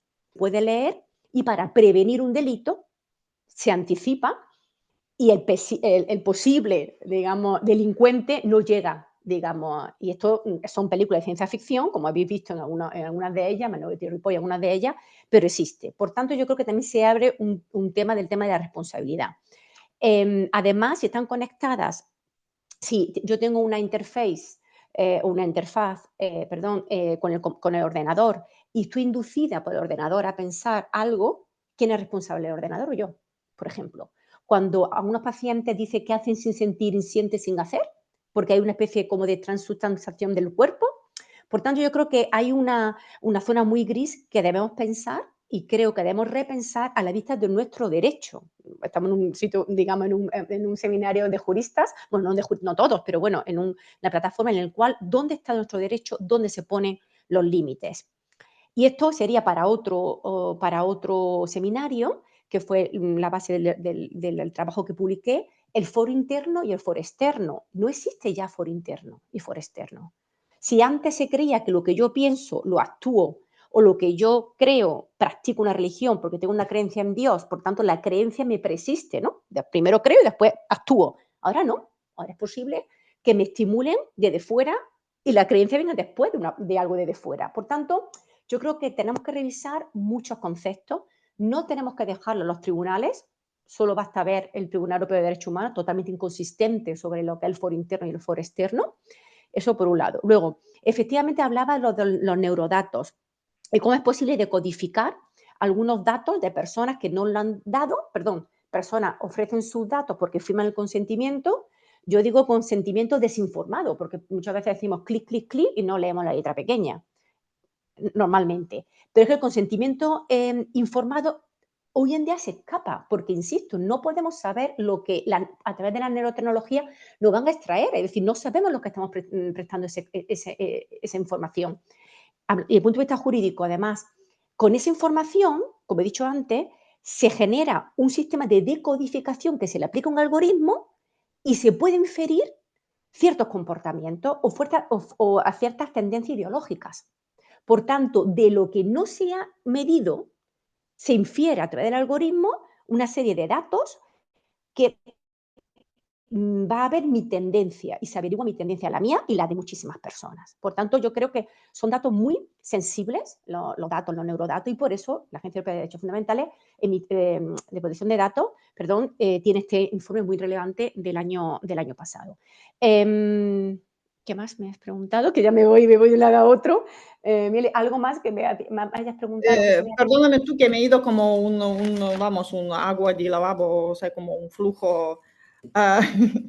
No, sí, había la pregunta, ¿quién se beneficia sobre la empresa privada? Pues mira, recuerdo también que cuando Juste empezó a investigar todo esto y antes de que viniera a España y fuera también más conocido, recuerdo que lo escuché en una charla en YouTube y él dijo que en Estados Unidos, creo que en el año 2021, había 22 empresas para neurodispositivos. Las personas que quieran comprarse ese tipo de neurodispositivos para aumentar su capacidad de concentración, de memoria, estamos hablando de aumentar, de mejora, no estamos hablando en el tema de la salud, firmaban un contrato en el cual cedían los datos a las empresas. ¿Por qué? Porque esos datos de las empresas y no podía recuperarlos salvo que pagase más. Y advertía Rafael Juste que con esa letra pequeña estábamos cediendo todos los datos para que la empresa generara tendencia. Como hoy en día, como todos sabemos, se generan tendencias con la huella digital, hacia dónde va nuestra tendencia y se genera, pues, bueno, el neuromarketing y se genera todo lo que es, bueno, ¿quién gana? Yo diría que la empresa, para tu pregunta, ¿no? Es decir, que van a extraer todos esos datos y de esos datos generar nuevos dispositivos y generar, pues bueno, también necesidades, como se generan a través de Internet en nuestros dispositivos. Sí, pero aquí yo pienso que hay también un problema importante hablando de no solo uso comercial, sino también pasar al uso del Estado, ¿no? Por Ah, parte del Estado de este tipo de tecnologías, que sería una otra dimensión ya. sí, por ejemplo, en Estados Unidos se utiliza en las Fuerzas Armadas ese tipo de tecnología. Hay un caso ya de objeción de conciencia de un soldado que no quería ponerse un chip para poder ver reacciones. Estaban haciendo, no recuerdo, había personas que se ponían un chip para tener visión nocturna, no sé si se escucha, está en para tener visión nocturna, y un soldado se negó a ponerse ese chip. Objeción de conciencia clásica para nuestra disciplina. Objeción de conciencia y, sin embargo, pues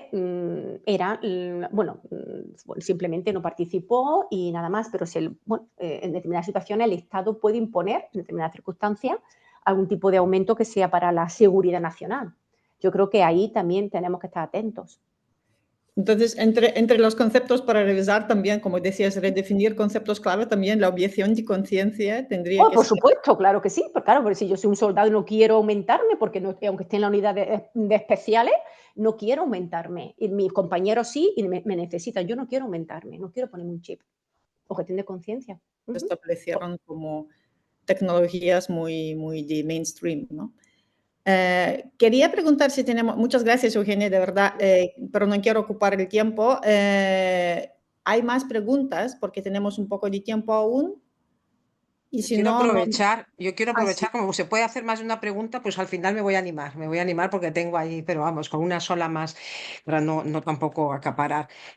¿Dónde está el límite? A mí es algo que yo siempre me pregunto y a todas las personas que tengo oportunidad también de entrevistar, les digo lo mismo, ¿no?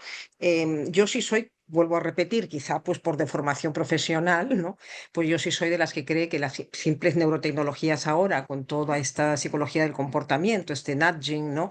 Y esta persuasión barra manipulación, esa sutil línea, ya hay una influencia donde que veo que tienes además pues bastante histórico, ¿no? Analizado. ¿Dónde ves no estoy hablando de, digamos, de implantes, de invasivo y no invasivo, estoy hablando de algo más sutil, ¿no? De algo más sutil, pero que nos va formando. Al fin y al cabo, somos nosotros experiencia y esta conversación va moldeando, ¿no? Nuestros circuitos neuronales. Y continuamente por la plasticidad nos estamos, ¿no? Entonces, en ese sentido, en ese rediseño, ¿dónde ponemos el límite? ¿Dónde pondrías tú ese límite de persuasión, manipulación, psicología del comportamiento, pero no en la velocidad? ¿Dónde lo pondrías tú? Porque para mí realmente yo cuando leo además el RIA, ¿no? Y veo allí y digo, bueno, tecnología subliminal, pero a ver. Antes la compañera que ha preguntado algo por el chat, yo decía, le falta poner hipnosis, que además, claro, también incluso, bueno, pues justo hoy hablaba con unos compañeros de gente que conocemos que se operan sin anestesia con hipnosis, ¿no? Entonces, fijaros el potencial mental de todas estas técnicas. Perdona, ¿quiere decir el límite? ¿El límite de qué? De toda la aplicación neurotecnológica, el límite El del límite de derecho. si quieres, míralo por allí, es decir, fíjate, me parece estupendo, ya que estamos en un ambiente pues, jurídico, ¿dónde ponéis los juristas el límite, ¿no?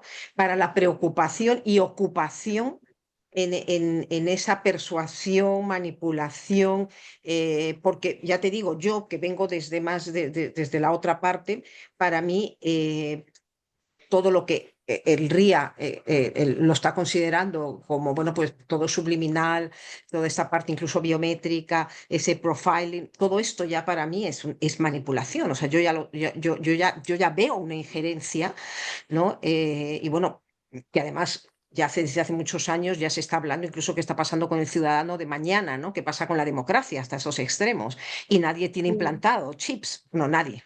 a ver, ya lo hay, pero tú me entiendes, ¿no? Entonces, es eso, ¿dónde los juristas, a partir de dónde ven el peligro? Yo usted hablaba, ¿no? Por toda la optogenética, ¿no? Toda el efecto de la luz, ¿no? Que con los ratones, tal cual ponía aquello y lo marca mucho, ¿no? ¿Qué ha pasado por ejemplo, el WorldCoin, ¿no? Con esa lectura biométrica? Ahora se han ido a Latinoamérica porque, bueno, pues siempre hay vacíos. ¿Dónde ponemos el límite, no? Yo creo que es muy difícil poner límites a priori. Es que hoy en día, como bien dice, vamos tan rápidos que es muy difícil poner los límites. Creo que es necesario una reflexión profunda y no es por evadir tu pregunta, es porque creo que es muy difícil. Te voy a poner un ejemplo. Por ejemplo, hay que poner límites, un clásico, en todos la LSD, todo este tipo de sustancias psicodélicas que se tomaban para entrar en trance y demás, o la ayahuasca, etcétera. El peyote. Hay países en los cuales está legalizado, hay países en los que no, depende de las circunstancias. El peyote sí, si son los indios nativos americanos, parte de su tradición y por tanto de cultura religiosa, religión, y por tanto se protege por la primera enmienda, pero si se utiliza en otro contexto no. Por tanto, para mí es que es muy difícil realmente poner un límite a priori. Como bien dice, los datos biométricos, el tema del racial profiling, todo eso yo creo que hay que estar muy atentos porque lo que no cabe duda es que en estos últimos años va todo tan rápido y pasa desapercibido. Tenemos a Elon Musk, que un implante en un cerebro, y se ha comercializado, no en Europa, como sabes, en Estados Unidos. No hay criterios. Entonces, yo no sabría dónde poner los límites. Lo que sí sé que hay que estar muy atentos, juristas y filósofos, y por supuesto, los que se dedican a la neuroética, como sabes, para estar ahí en cada uno de las directrices, de las declaraciones, de los convenios, para puntualizar dónde está el límite. Muy difícil decirlo a priori. Yo no tengo la contestación, Patricia. ¿No? Y si me permites, también un poco para que lo tengáis en el radar, si no lo habéis visto, precisamente también aprovechando este viaje que he estado en el Reino Unido, que os comentaba antes lo de la mujer, ¿no? También me llamó mucho la atención, porque claro, yo estoy en los espacios europeos de datos, ¿no? Y justamente también trabajando el tema de salud. Y hablábamos de ese consentimiento informado, bueno, pues esa segunda utilización, esa utilización secundaria, ¿no? Para investigación, para innovación y para policy también, ¿no? Y yo veía, bueno, pues que vemos que desgraciadamente Europa no es un mercado único, ¿no? La legislación es fragmentaria, incluso con el GDPR, ¿no? Y con respecto digamos, a la autorización, ¿no? al consentimiento, que se habla que sea amplio, que sea escalonado, que sea según, ¿no? Me venía a la mente pues lo que he leído en un periódico, ahí ya digo, británico, donde ellos tienen también un espacio, un hub para compartir datos, y se habían subido, hay datos genéticos, hay datos de tejidos, hay datos de encuestas, y se habían subido datos ya digamos de historia clínica más generales, 500.000 de pacientes. Entonces, claro, ¿por qué había saltado la alarma? Porque el grueso de investigadores, vengan de ámbito privado o público, son chinos. Y bueno, ya sabemos que ha habido un boom tremendo, pero en los papers más citados y más compartidos ahora mismo hay un boom con investigadores chinos e indios, ¿no? Y estos investigadores chinos, bueno, pues pueden ser en cualquier momento requeridos por China, ¿no? El gobierno, para que todo lo que ellos, bueno, pues tengan y hayan extraído de otras fuentes, bueno, pues se las pasen, ¿no? Se las compartan. Y claro, comentaban que evidentemente ahí estamos hablando de biología sintética, estamos hablando pues ya de manipulación genética, estamos hablando de ámbito militar, y que, bueno, pues todos estos datos permitían un perfilado mayor, estamos hablando incluso de datos genéticos, ¿no?